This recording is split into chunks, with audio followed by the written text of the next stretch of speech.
Hi everyone, it's Mrs. Griffin with Unit 8 Lesson 9 video. We're going to be talking about segments of chords. So to begin with, we're going to look at our opening exercise, and I want you to realize that all of these segments are tangents. So for example, here, where we have the two tangents that make what looks like a party hat, those would be congruent to one another. This would be 9 and so would this. And then 14 minus 9 means that this section would be 5, and those would be the same. And then down here, the total of 16 minus 9 means I'd have 7 here. And then these would be the same. And 10 minus 7 is 3, so this would also be 3, making x 8. Doing the same concepts here, we'd have 4 and 4. 9 minus 4 means this would be 5, and so would this. 12 minus 5 means I'd have 7 here, and so x would be 7 as well. So on to the rules here. So for starters, if we have a diameter, or a radius, so it could work both ways, that's perpendicular to a chord, remember it bisects the chord. It also bisects the arcs. That's not on here, but that's something we did already. And it works the other way around too. If you know the chord is bisected, you know they make a right angle.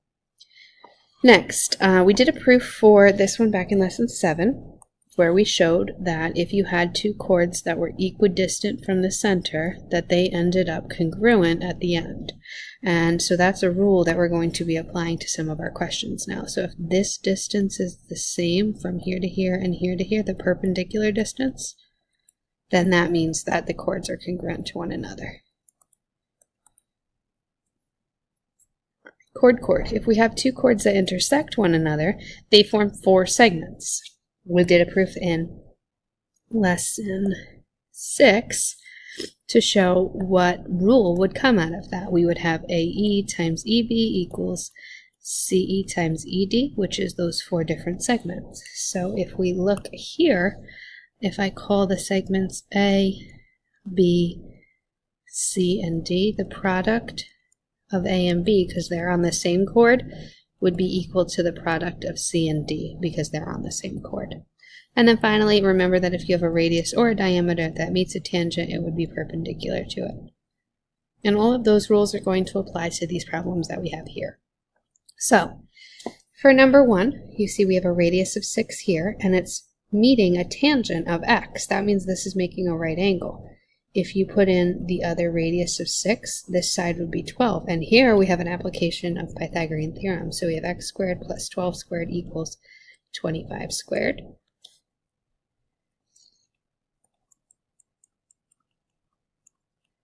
Now when you subtract 144 from both sides, you get 481. And then you'd square root that. And you could leave it as radical 481. I'm not sure if it simplifies, but they're not specifying here. In number 2, because we have a radius or diameter that's perpendicular to a chord, it's bisecting the chord. So 3x plus 16 would be equal to 12x plus 7. And then we would solve.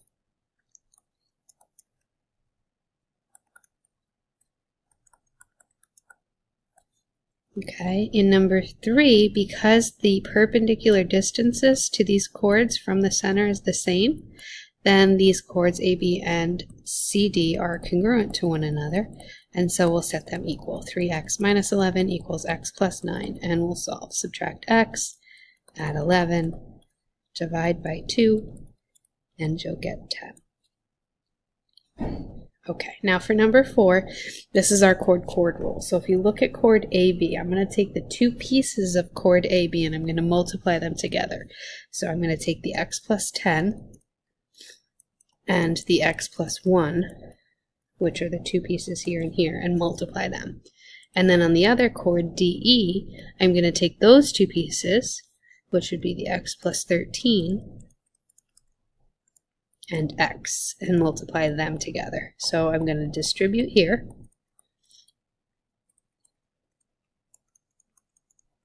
And distribute here. And then I'm going to try to solve. Now it looks like it's going to be quadratic, but when I try to put the x squareds together, they actually cancel. So 11x plus 10 equals 13x, and all you have to do is solve. So subtract your 11x from both sides, and then divide by 2, and you'll get 5. Okay, the same rule applies to number 5. So if we look at the one chord, we have the 4 and the 2x minus 1, so I'm going to multiply those together. And then if you look at the other chord, we have the x minus 2 and the x plus 7. And we're going to multiply them together. Distribute.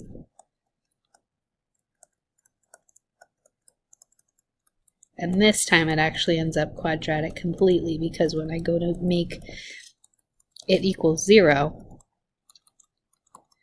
I still have an x squared term.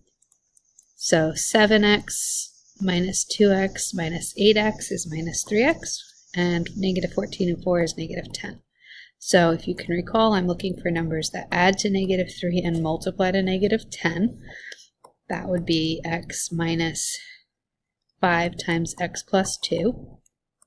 And I would set each of those equal to 0 separately and solve, getting me a 5 and a negative 2. And then I'm going to check and by plugging them into each and see and make sure I still get positive segment length. So plugging in a 5, I'll have 9 here, 3 here, and 12 here. Those are all positive, so that's okay.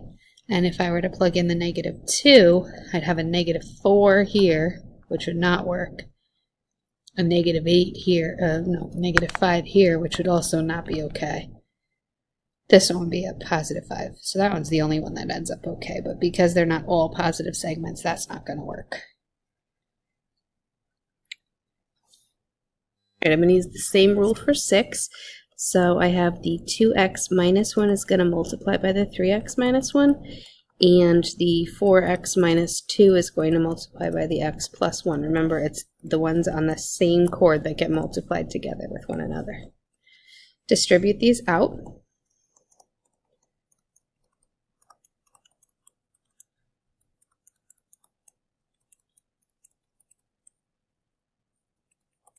And then I'm going to try and get everything on the same side of the equation. So I'm going to do all this without combining first. If that messes you up, you're welcome to combine first. Okay, and then I'm going to combine all of the like terms that match up. And I'll have 2x squared minus 7x and plus 3 equals 0. So now this is one of the longer ways for grouping where we have to multiply to a positive 6 and add to a negative 7.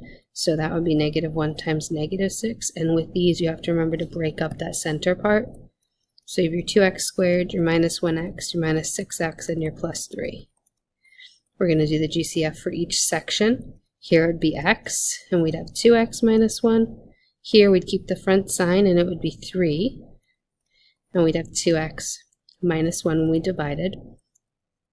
We have 2x minus 1 in both, so I'll take that out, and what I'll be left with is the fronts of each, which would be x minus 3. And then I'm going to set each equal to 0 and solve each one separately. So 2x minus 1 equals 0, I'll add 1 and then divide by 2 is 1/2. And x minus 3 equals 0 will get me a positive 3. And then they're both positive, but remember you need to check to make sure that we end up with positive segment lengths. So if I were to, for example, plug in the 1/2 here, 2 times 1/2 is 1, minus 1 is 0. This isn't going to work. But then if I check the 3 on all of them, 3 plus 1 is 4, 3 times 3 minus 1 is 8, 3 times 4 minus 2 is 10, and 2 times 3 minus 1 is 5. All of these would end up positive, so it is the positive 3 that is our answer. All right, and the same exact rule for number 7. The segments from one equal the segments from the other. So we have our x minus 10 times our x plus 12 equals our x times our x minus 6. Distribute them all out. And thankfully on this one, when I try to get it all equal to 0, it doesn't work out for, to be a quadratic anymore. So this just becomes 2x minus 120 equals negative 6x. And I'll subtract my 2x from both sides, making it negative 8x.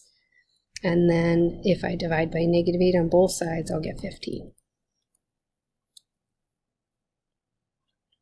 Okay, number 8, notice we have a radius meeting a tangent. That's why we know it's a right angle. It says a green on a golf course is in the shape of a circle. Your golf ball is 8 feet. This is your golf ball from the edge of the green. So this little tiny segment in there is 8. And it's 32 feet from the point of tangency, and we can find the radius if we call that r, and this would also be r. So if I kind of pull that off of the circle, the entire hypotenuse would be r plus 8.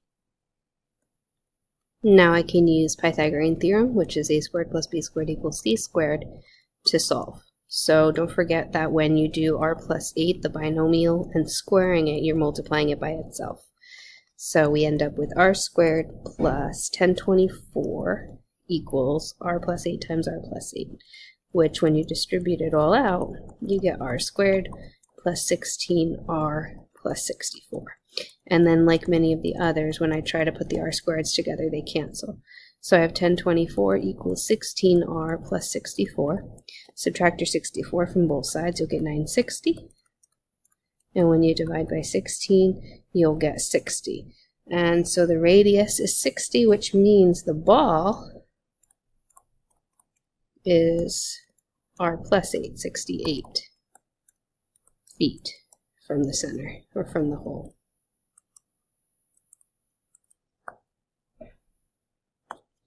And then finally, number 9, very similar thing here. This x is only the outside portion, so I'm going to put another radius congruent to the first one and make the hypotenuse here x plus 4, and then set up Pythagorean theorem again. So 4 squared plus 8 squared equals x plus 4 squared. Remember to distribute it by itself. So 16 plus 64 equals whatever x times 4 times x times, or x plus 4 times x plus 4 is. When I add these, I'm going to get 80. And then I'll subtract the 80 from both sides. And then this one's not factorable. So for this one, we're going to either complete the square or do quadratic formula. To complete the square, that is when you leave the blanks. Okay, we're finding numbers that do 8 divided by 2 squared, which is 4 squared, and adding 16 in here, which means you need to subtract 16 here. And then this, if I tried to factor it, would get me x plus 4 times x plus 4. And then I could add the 80 over.